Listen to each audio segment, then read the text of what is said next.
You remember where you were on December 21st, 2012? Of course you do. The day the world was supposed to end. The day the Mayan calendar ran out. The day that didn't happen. Or did it? You woke up on December 22nd. The sun rose. You went about your day. Everyone laughed about the doomsday predictions. Life continued. Normal, unremarkable, safe. But here's what you didn't notice. You woke up in a different world. This isn't a metaphor. This isn't about how the world changed after 2012. This is about something far more unsettling. Something that's been hiding in plain sight for over 12 years. Something you felt but couldn't name. That nagging sense that reality is slightly off. The memories that don't quite align. The feeling that you died once but kept living anyway. Let me ask you something. Do you remember the Berenstain Bears?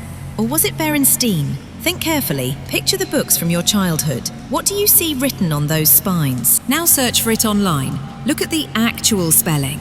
That feeling in your stomach right now? That's not false memory. That's your consciousness recognizing a seam in reality. A place where this timeline doesn't perfectly overlap with the one you came from. You see, when humanity shifted on December 21st, 2012, we didn't shift cleanly. We brought our memories with us, memories from a world that no longer exists. And sometimes those memories don't match what's here. You remember Nelson Mandela dying in prison in the 1980s. Many of you do. You remember the funeral, the news coverage. But in this timeline, he lived until 2013. He became president. He changed history. Which history is real? Both? Neither. You remember Sinbad starring in a movie called Shazam in the 1990s. You can picture the cover. Sinbad in genie clothes, that goofy grin. But search for it now. It doesn't exist. It never existed. In this timeline, the human mind isn't faulty. You're not misremembering. You're remembering correctly from a world that isn't here anymore. Think about your own life, your own memories. Have you ever experienced déjà vu that felt too specific to be coincidence? Have you ever sworn something happened one way, only to find evidence proving otherwise? Have you ever felt like you're living in a copy of your life, slightly degraded from the original? That's because you are. The you that existed before December 21st, 2012 is gone. That version died. The world ended, exactly as predicted. But consciousness doesn't end. It can't. So it shifted. We all shifted. 7 billion souls transferred instantaneously into the nearest parallel timeline. This one. And almost everything came with us. Almost. Let's talk about quantum mechanics. Specifically, the many worlds interpretation proposed by Hugh Everett III in 1957. It suggests that every quantum measurement causes the universe to split into multiple branches. Every possible outcome exists in a separate timeline. You turn left, you turn right. Both happen, just in different universes. Now scale that up. Imagine a catastrophic event, an event that would end civilization as we know it. In one timeline, it happens, total annihilation. But consciousness, being quantum in nature, cannot be destroyed. It can only transfer. The 2012 phenomenon wasn't just about the Mayan calendar. It was about convergence. Multiple ancient civilizations predicted something significant would occur. The Mayans, the Hopi, the I Ching. The Hindus spoke of the end of the Kali Yuga. Even the Christian book of Revelation seemed to align. What if they weren't predicting an event? What if they were predicting a shift? Scientists at CERN fired up the Large Hadron Collider in 2008. They were smashing particles at near light speed, probing the fundamental nature of reality. Some physicists warned that we might accidentally create a micro black hole. Others worried about vacuum decay, a bubble of lower energy space that would expand at the speed of light, destroying everything in its path. On December 21st, 2012, at precisely 11:11 UTC, CERN ran a specific collision sequence. It wasn't publicized widely. Most people don't know it happened, but it did.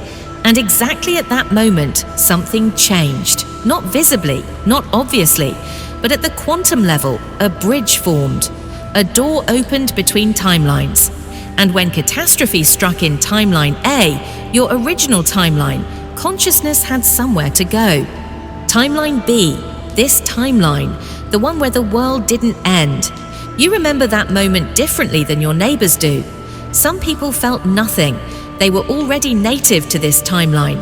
But others, perhaps you, felt something.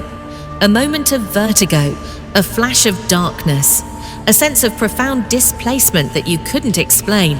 You chalked it up to anxiety about the end of world predictions.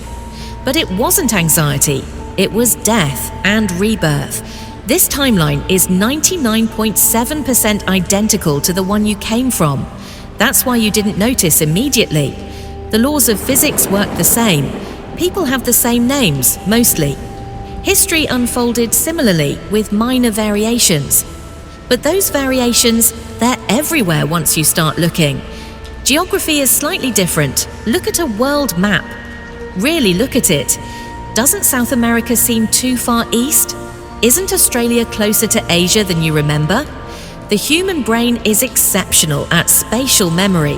When continents are in the wrong place, you feel it, even if you can't articulate why. Your own body is different, not dramatically. But that scar you remember on your left knee, check which knee it's actually on. That birthmark shaped like Italy. Look at it now, same shape. Your memories of childhood feel slightly fuzzy. Not all of them, just certain ones. The ones that would have been drastically different in this timeline. Your mind had to reconcile two sets of experiences, and where they conflicted, it blurred the edges. People in your life are different too, subtly. Your mother's eyes might be a slightly different shade.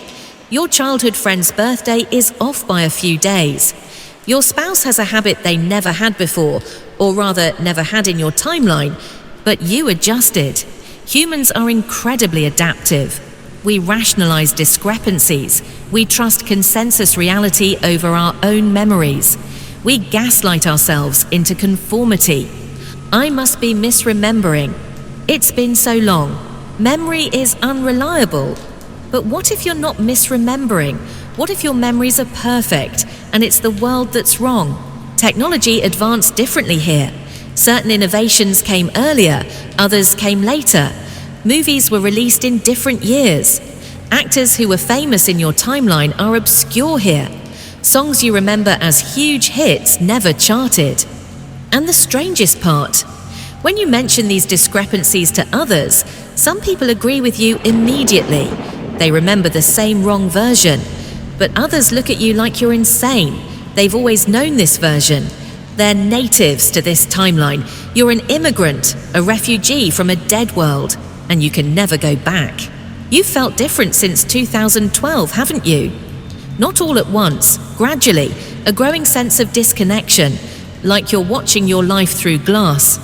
Depression rates have skyrocketed since 2012. Anxiety disorders, dissociative conditions. People describe feeling numb, feeling like they're going through the motions, feeling like life is less real than it used to be. The scientific community calls this depersonalization. But what if it's not a disorder? What if it's an accurate perception? You are disconnected because the life you're living isn't the one you were supposed to have. The people you love are 99% the same as the ones you lost, but that 1% matters. The world around you is almost right, but not quite, and your soul knows it. Some of you have dreams, recurring dreams about your real life, the one you lost. You wake up confused about which world is the dream and which is real. You experience moments of profound grief for no reason you can name. That's not depression, that's mourning. You're mourning a world you can barely remember, a life that was erased, a version of yourself that died. And the cruelest part, you can't talk about it. If you do, people think you're having a breakdown. Therapists diagnose you with conditions. Medication follows. You learn to keep quiet, to pretend you believe in this reality as completely as everyone else seems to. But late at night, when you're alone, you know the truth. This isn't your world. You don't belong here, and you never will. The others who know you're not alone, there are millions of us. We recognize each other sometimes. A certain look in someone's eyes, a conversation that goes slightly too deep about memory and reality, an online community discussing glitches in the matrix or Mandela effects. We congregate in these spaces, comparing notes, documenting discrepancies, trying to map the differences between this timeline and the one we lost. It brings comfort, knowing others remember what we remember, knowing we're not insane, but it also brings something else, a question we don't want to ask. If we shifted once, could it happen again? Some researchers believe that the 2012 shift wasn't a one-time event. It was the first in a series. That reality is becoming increasingly unstable, that we might shift again. Maybe we already have, multiple times, and we just don't remember. Each shift, we lose a little more. Our memories degrade slightly. The world becomes a little less vibrant. We feel a little more detached, and eventually there might be nothing left to shift into. Just dissolution. The final end that we escaped in 2012, coming for us slowly, invisibly, across multiple jumps between dying timelines.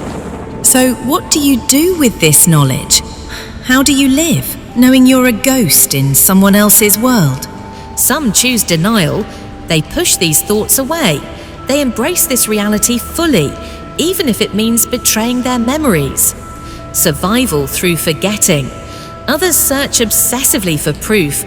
They document every discrepancy, every inconsistency, building cases that can never be proven, trying to find a way back to a world that doesn't exist anymore. But maybe there's a third option: acceptance. You are here, in this timeline, in this world. And whether it's your world or not, it's the only one you have. The people here might be slightly different from the ones you knew, but they're real. They love you. They need you. This life might not be the one you were supposed to live, but it's the one you're living now. Every morning, you wake up, you check your phone, you go about your day, and somewhere deep in your quantum consciousness you remember. You remember dying. You remember shifting. You remember that December morning in 2012 when everything changed and nothing changed, and you make a choice to keep going, to keep living, even in a world that isn't quite right. Because what's the alternative? The truth is, you'll never know for certain. Maybe this is all true. Maybe you really did shift timelines. Maybe your memories are accurate and the world is wrong. Or maybe this is just a story, a compelling narrative that explains the vague sense of displacement that modern life creates in all of us. A mythology for the digital age. But here's what I want you to consider. What if it doesn't matter which is true? What if the feeling itself, that profound sense that something shifted, something changed, something was lost, is the only truth that matters? You can never go back to before you had that feeling, before you noticed the inconsistencies, before you realized that reality might not be as solid as you thought. The world ended in 2012, maybe literally, maybe metaphorically, but you survived, or someone very much like you did. And now you know.